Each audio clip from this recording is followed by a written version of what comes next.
जनी हमरा पास हो। मैंगो फ्रूटी कोको कोला कुछो न पियाला से मानी। सुन बात एगो हम कहतनी, पीलो नारियल के पानी ठंडा रही तोहरो जवानी। पीलो नारियल के पानी ठंडा रही तोहरो जवानी। पीलो नारियल के पानी ठंडा रही तोहरो जवानी।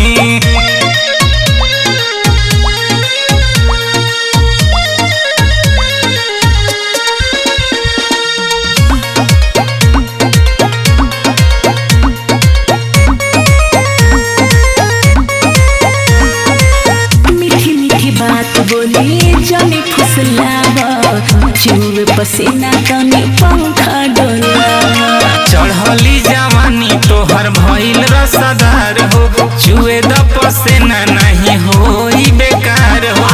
बर्फ के सिली कहमा मिली हमारा लसुनोलानी। सुन बात एगो हम कहतनी, पीलो नारियल के पानी ठंडा रही तोहरो जवानी। पीलो नारियल के पानी ठंडा रही तोहरो जवानी। पीलो नारियल के पानी ठंडा रही तोहरो जवानी।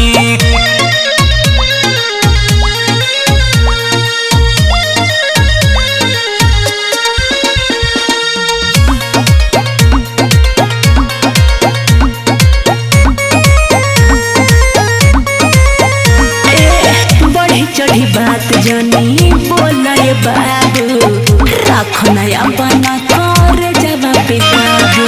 आर के बिहारी सुन करी बरियारी, कलम बरदास भले देबू चाहे गारी।